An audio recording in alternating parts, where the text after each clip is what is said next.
Hi everyone. Previous lecture के अंदर हमने नेटवर्किंग के बेसिक कॉन्सेप्ट समझे थे, प्लस नेटवर्किंग बनाते कैसे, नेटवर्क डायग्राम क्या बनाते हैं, क्या क्या बातें ध्यान में रखनी होती है, वो भी एक बार रिवीजन हमने करा। तो हमने नेटवर्क डायग्राम के बारे में क्या पढ़ा, नेटवर्क डायग्राम क्या होता है, एक्टिविटी के बारे में पढ़ा। इसके बाद कौन सा डायग्राम सही है, एरो डायग्राम, ये हमने सबसे पहली क्लास में पढ़ा। फिर सक्सेसर, प्रीडिशियर और कॉन्करेंट एक्टिविटी के बारे में जाना। इसके बाद इवेंट्स के बारे में जाना हमने। इवेंट्स के जानने के बाद फिर हमने देखा पिछली क्लास में कि कैसे नेटवर्क डायग्राम को कंस्ट्रक्ट किया जाता है, डमी क्या होती है, डमी कैसे बनानी होती है, इस बातों को ध्यान में रखना होता है। आज हमारा जो टॉपिक है रिवीजन का वो है क्रिटिकल पाथ मेथड।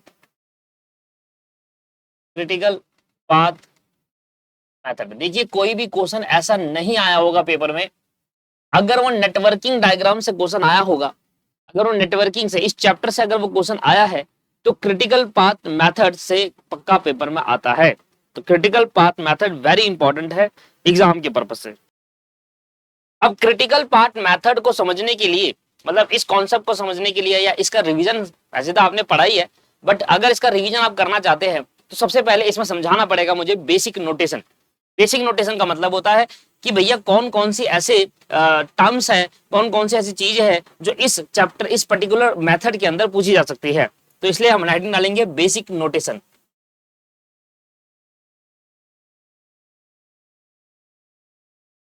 सबसे पहले नोटेशन आती है आई जे। तो यहां पर ना वर्ड आई जे का यूज किया जाएगा। अब आई जे क्या होता है, देखिए कोई भी एक्टिविटी जब हम स्टार्ट करते हैं और जिस एक्टिविटी पे हम खत्म करते हैं, जो एक्टिविटी हम स्टार्ट करते हैं, आई जे के बारे में समझे। मैंने कोई एक्टिविटी स्टार्ट करी 1 और मैंने यहाँ पर स्टार्ट 2 पे जाके खत्म कर दी। जिस एक्टिविटी से हम स्टार्ट करते हैं उसको हम क्या कहते हैं, टेल इवेंट कहते हैं। क्या कहते हैं, टेल इवेंट, है ना। याद है मैंने कराया था, ये क्या होती है, टेल इवेंट होती है, या इसको टेल और स्टार्ट इवेंट भी कह सकते हैं। और जिस एक्टिविटी पे हम खत्म करते हैं वो हमारी क्या होती है, एंड, तो कमी कहते हैं, हेड इवेंट ज्यादा कहते हैं, हेड इवेंट कहते हैं।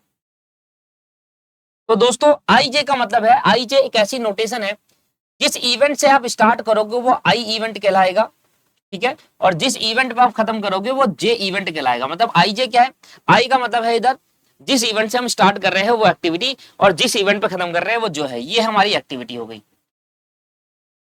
ये हमारी क्या हो गई, एक्टिविटी होगी। तो पहला नोटेशन क्या सीखा आपने, आई जे के बारे में। आई जे क्या होता है, जिस इवेंट से हम स्टार्ट करेंगे वो आई कहेगा, जिस इवेंट पे खत्म करेंगे वो जे होगा।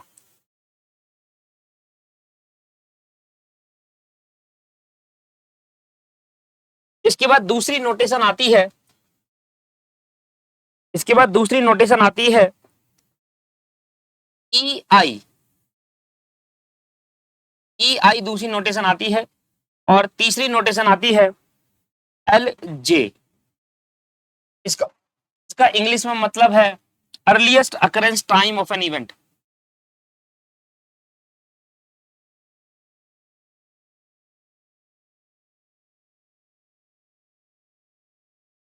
Earliest occurrence time of an event, late latest allowance time of an event.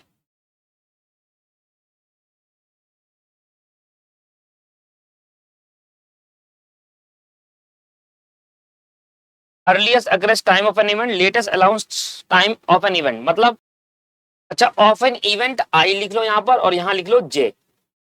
अब इसका मतलब है, मैं हिंदी में भी लिख देता हूं, इसका मतलब है कि एक इवेंट को कितनी, देखो आई का मतलब क्या है, स्टार्ट इवेंट, जे का मतलब है एंड इवेंट, है ना। सबसे पहले मैंने आपको यही बताया, आई का मतलब स्टार्ट इवेंट, जे का मतलब एंड इवेंट। तो यहां पर आई है, यहां पर जे। आई का मतलब हो गया earliest occurrence time. Earliest occurrence time का मतलब कितनी जल्दी एक इवेंट को स्टार्ट किया जा सकता है। क्या बोला मैंने, कितनी जल्दी एक इवेंट को स्टार्ट किया जा सकता है, क्योंकि स्टार्ट में आई आएगा। यहां पर कितनी जल्दी एक इवेंट को फिनिश किया जा सकता है, क्योंकि जे जो वर्ड होता है वो एंड के लिए यूज होता है। कितनी जल्दी एक इवेंट को फिनिश किया जा सकता है, स्टार्ट की जगह वर्ड आ जाएगा फिनिश। क्योंकि जो जे वर्ड है, ये जे वर्ड ये फिनिश के लिए यूज होता है, जो आई वर्ड है वो किसके लिए यूज होता है, स्टार्ट के लिए यूज होता है। फिर अगला आ जाता है फोर्थ पॉइंट। ये चीजें आपको ध्यान देनी है, क्या है ये पेपर क्वेश्चन में आती है।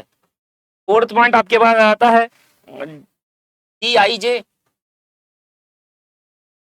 टी आई जे, और एक आता है टी आई जे। टी का मतलब हो गया ड्यूरेशन ऑफ, ड्यूरेशन, टी का मतलब है इधर ड्यूरेशन, आप ड्यूरेशन कह लो, या टी का मतलब है टाइम कह लो, ये one of the same thing है, इधर सेम ही है ये। अब किसी भी तरीके से आ सकता है, डी आई जे बोलेगा तो ड्यूरेशन बताओ, टी आई जे बोलेगा तो टाइम बताओ। ड्यूरेशन और टाइम एक ही होता है दोस्त। मतलब क्या है इसका, किसी भी एक्टिविटी को कंप्लीट करने में एक एस्टिमेटेड टाइम कितना लगता है, ये मतलब है। मतलब क्या है, एक एक्टिविटी को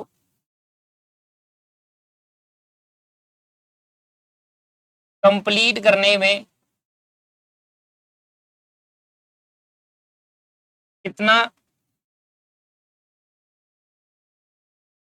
एस्टिमेट, एक एक्टिविटी कंप्लीट करने में एस्टिमेटेड, एस्टिमेट टाइम या ड्यूरेशन कितना लगेगा। इंग्लिश में क्या बोले तो, इंग्लिश में गए तो estimate completion time of an activity, estimation, estimate completion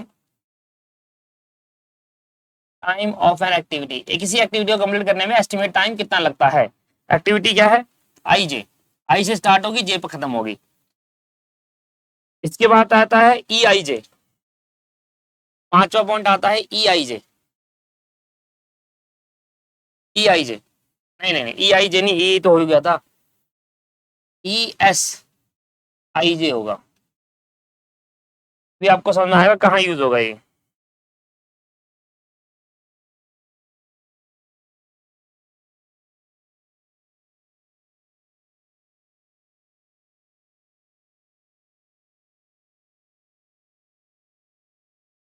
अब मैं हिंदी नहीं लिख रहा, मैं लिख रहा हूं समझाने के लिए, आप बाद में उतार लेना। अर्लीस्ट स्टार्टिंग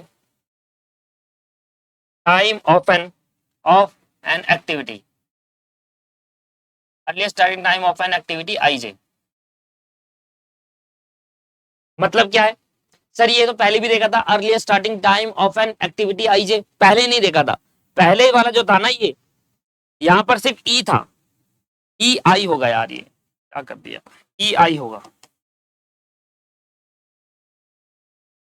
इसका मतलब है कितनी जल्दी हम किसी इवेंट को स्टार्ट कर सकते हैं। यहाँ इवेंट की बात हो रही है, earliest occurrence time of an event, और यहाँ बात हो रही है एक्टिविटी की। एक्टिविटी दो इवेंट से मिलकर बनता है, एक इवेंट से स्टार्ट, दूसरे पे खत्म, इसलिए आई जे का प्रयोग करा गया है, क्योंकि एक्टिविटी है। इवेंट में या तो आई होगा या फिर जे होगा। बात समझ में आ रही है।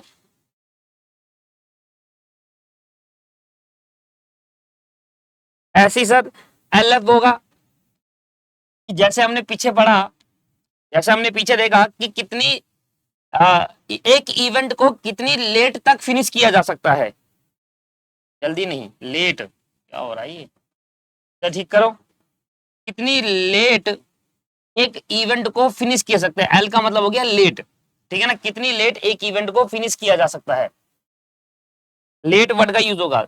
कितनी जल्दी एक इवेंट को स्टार्ट किया जा सकता है, कितनी लेट एक इवेंट को फिनिश किया जा सकता है। ई का मतलब है स्टार्ट, एल का मतलब है फिनिश। छठे में यही आता है L S, L F, late finish किया जा सकता है एक्टिविटी को। वहां इवेंट की बात हो रही थी, यहाँ एक्टिविटी की बात हो रही है, वहां इवेंट की बात होती है। Latest starting time of an event,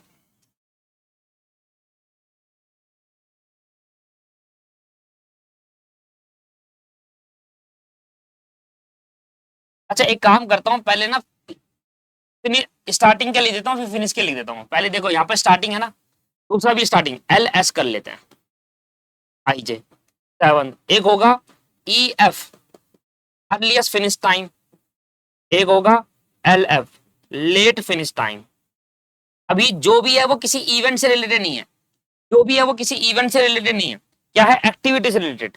दो इवेंट से मिलकर एक एक्टिविटी बनती है। पहले तो देखो, पहले तो देखो क्या कहता है, कितनी जल्दी, एस का मतलब है स्टार्ट, एस का मतलब है स्टार्ट, एफ का मतलब है फिनिश, एफ का मतलब है फिनिश। ठीक है सर, ये समझ आ गया, ये हो गया फिनिश। यहां हो गया स्टार्ट। एल का मतलब है लेट, ई का मतलब है अर्ली। ठीक है सर, अर्ली मतलब early start time of an activity, let start time of an activity. Latest starting time of an activity, समझ में आ रहा है? जो हमारा नोटेशन है ना उससे ही समझ में आता है। देखो इधर लिखा है ई एफ, ई मतलब अर्ली, एफ मतलब finish, earliest finish time.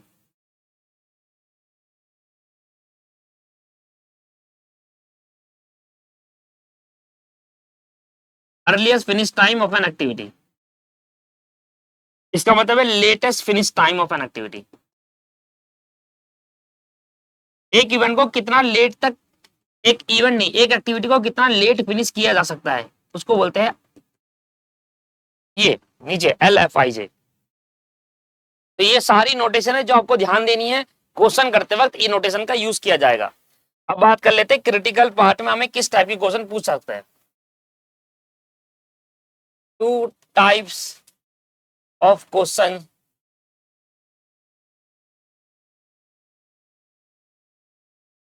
Asked in critical path method, CPM बोलेंगे इसको, ठीक है ना। क्रिटिकल पाथ मेथड को क्या कहेंगे, सीपीएम, प्यार से। दो टाइप के क्वेश्चन पूछे जा सकते हैं। पहला पूछा सकता है, या तो आप निकालो टोटल फ्लोट,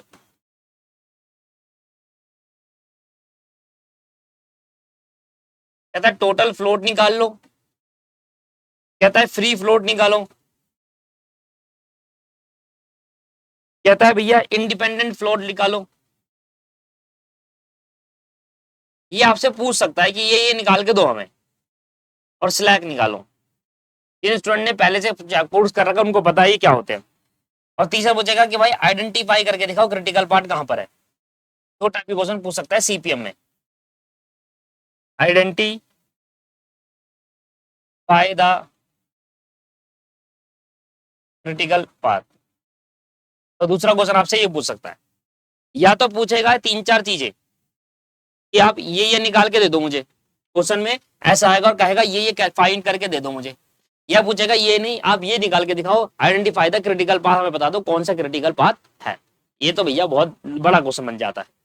ठीक है, ये भी पूछ लेता है वो। अब आपको ये समझ में देखना कि भैया नेटवर्किंग में जितना बड़ा क्वेश्चन पूछ आ सकता है ना, आ सकता है, इसके चांस है। एक बार क्वेश्चन स्टूडेंट मुझसे कह रहा था कि सर इसमें से छोटे क्वेश्चन पूछेगा या बड़े पूछेगा, बड़े पूछने के चांस है। नेटवर्किंग इतना बड़ा इंपॉर्टेंट चैप्टर है, फाइनल तक भी इंपॉर्टेंट रहता है, इसलिए बड़े क्वेश्चन पूछता है वो। चलिए तो अब पहले इसके बारे में सीखते हैं, टोटल फ्लोट और फ्री फ्लोट क्या होता है। पहले इसका मतलब समझते हैं, ठीक है ना।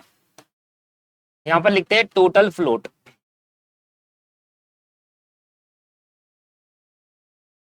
टोटल फ्लोट, ठीक है।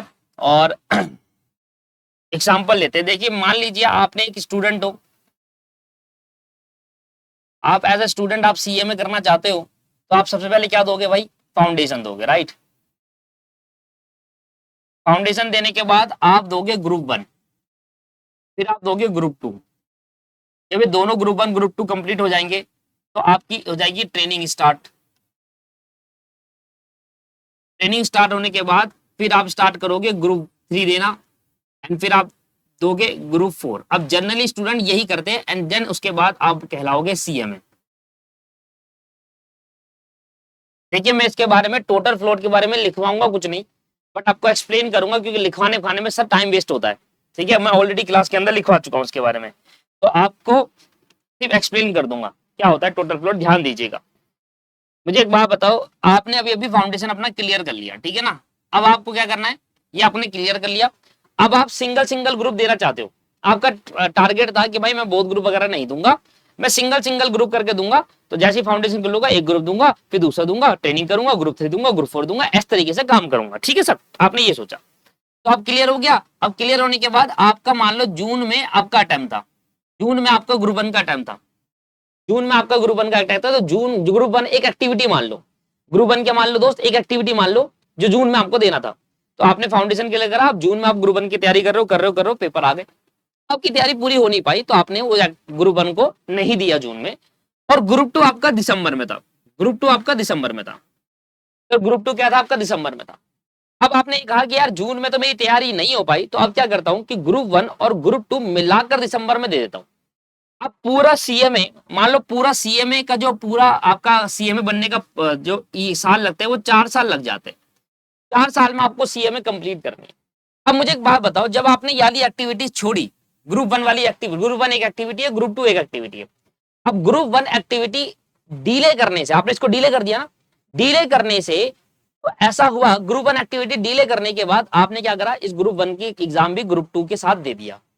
तो इस एक्टिविटी को जून में ना देते हुए दिसंबर में देने से क्या मेरा ओवरऑल पूरे साल में डिले हुआ? क्या मेरा पूरा जो प्रोजेक्ट है, एक सीएमए बनना एक प्रोजेक्ट मान लो, तो सीएमए बनना एक प्रोजेक्ट है, क्या उसमें डिले हुआ? अगर मैं ऐसा करता कि ग्रुप 1 का एग्जाम मैं दिसंबर में देता, ग्रुप 2 का एग्जाम मैं अगले जून में देता, तो मेरा प्रोजेक्ट डिले कर जाता 6 महीने से। जहां 4 साल में करना है सीएमए, वहां 4.5 साल लग जाते, क्योंकि एक एग्जाम आपने जब देना था तब ना देखते हुए अगला दिया, उसके बाद उसको अगला कर दिया। बट इधर मैंने क्या करा, मैंने ग्रुप 1 का एग्जाम ग्रुप 2 में दे दिया, ग्रुप 2 के साथ दे दिया, मतलब ग्रुप 2 तो दिसंबर में देना ही था, उसके साथ साथ मैंने ग्रुप 1 भी दे दिया। जो मेरा डिले हुआ था उस डिले को मैंने यहां कंपनसेट करा, पर ओवरऑल पूरे प्रोजेक्ट में उतने ही साल लगेंगे, उससे ज्यादा नहीं लगेंगे डिले करने से। टोटल फ्लोट कहता है किसी भी एक्टिविटी को, ध्यान सुनिएगा, किसी भी एक्टिविटी को डिले करने से, किसी भी एक्टिविटी को डिले आप कर रहे हो, तो उस डिले की वजह से आपको कितना डिले करा, कितना टाइम आपका लगा, मैक्सिमम टाइम आपने कितना डिले करा, उस डिले की वजह से, जो डिले आपने करा उस प्रोजेक्ट एक्टिविटी को, उससे आपका ओवरऑल प्रोजेक्ट में कोई प्रभाव ना पड़े, कोई इफेक्ट ना पड़े। मतलब अगर मैं ये ग्रुप 1 जून में ना देते हुए दिसंबर में दूं, तो मेरा ओवरऑल प्रोजेक्ट सीएमए में 4 साल ही लगेंगे, क्योंकि मैंने यहां पर दोनों ग्रुप दे दिए। अभी पास फेल की बात नहीं कर रहा, अभी बात कर रहा हूं कि आपने ग्रुप लीव करने के बाद जो डिले करा है, वो डिले जो टाइम होता है उसको टोटल फ्लोट कहा जाता है, डिले टाइम। ठीक है, पर इस बात का ध्यान रखिएगा, जो आप डिले कर रहे हैं इसकी वजह से ओवरऑल प्रोजेक्ट पे कोई भी इंपैक्ट नहीं आना चाहिए, उसी को टोटल फ्लोट कहते हैं। ठीक है sir. Total float represent the maximum time, maximum time within which an activity can be delayed, within which an activity can be delayed। एक एक्टिविटी को मैक्सिमम कितना डिले किया जा सकता है जिससे पूरे ओवरऑल प्रोजेक्ट पर उसका कोई भी इंपैक्ट ना पड़े, without affecting the project completion time, without affecting the project completion time.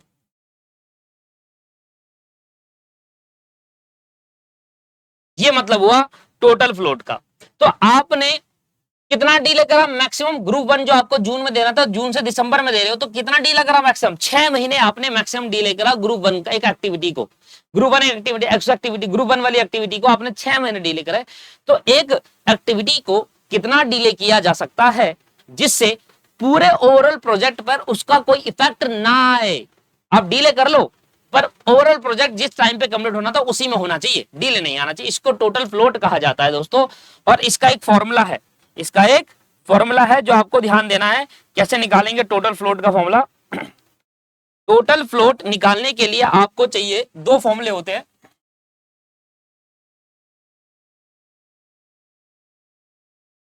Total float निकालने के दो फॉर्मूले हैं। टोटल फ्लोट TIJ निकालने के लिए है आपके पास latest starting time of an activity minus earlier starting time of an activity. एक फॉर्मूला ये है। टोटल फ्लोट निकालने के लिए आपको चाहिए लेटेस्ट स्टार्टिंग टाइम।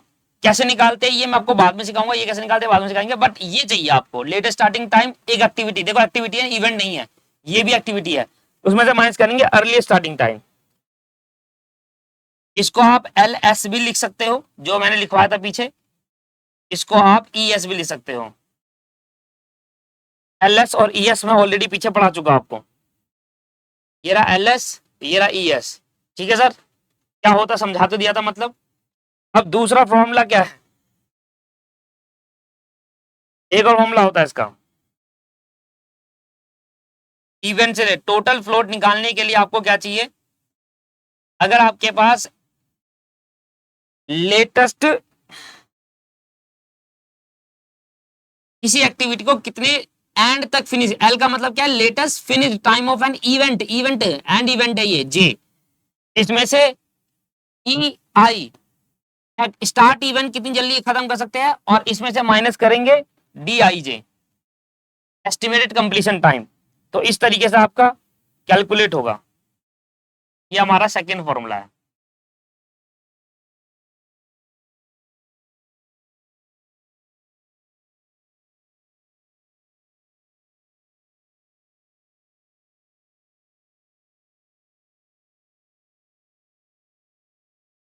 ठीक है सर, चलिए ये हो गया बेसिक बातें जो आपको समझनी थी।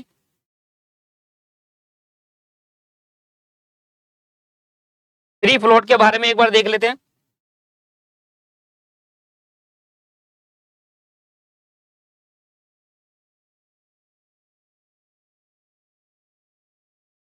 और जो इंडिपेंडेंट फ्लोट है वो इनसे ही निकलता है, टोटल फ्री से ही। It is the time, it is the time by which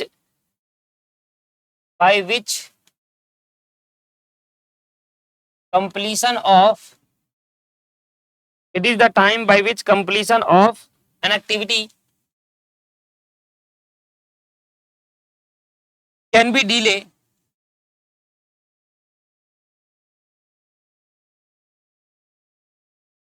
without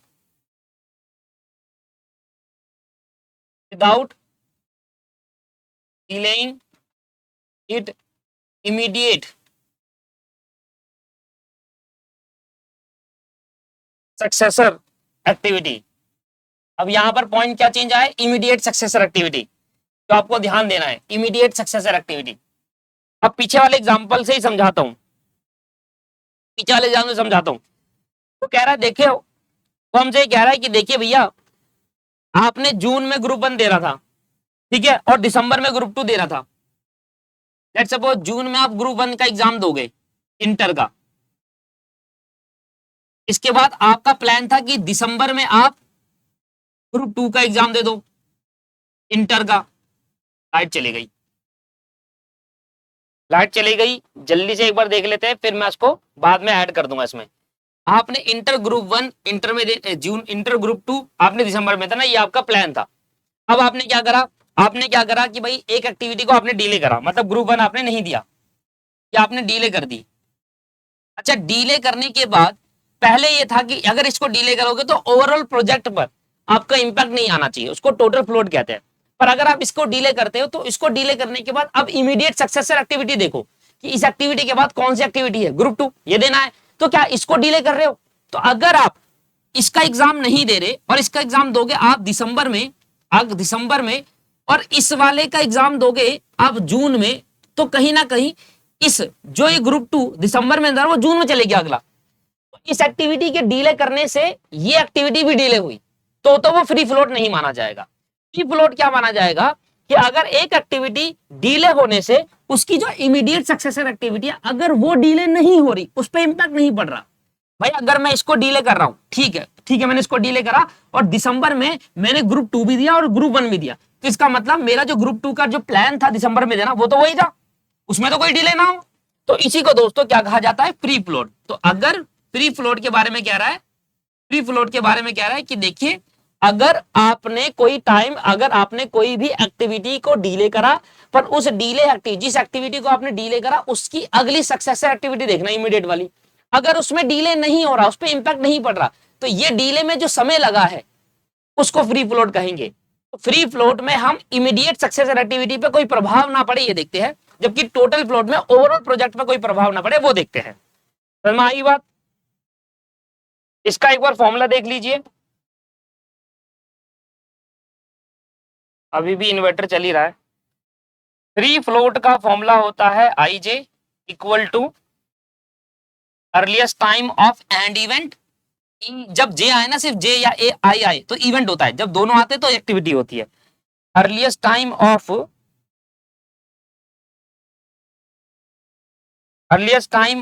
start event इसमें से माइनस करेंगे डी आ जाए, टोटल ड्यूरेशन ऑफ पूरी एक्टिविटी। ये आपका फॉर्मूला हो गया फ्री फ्लोट का।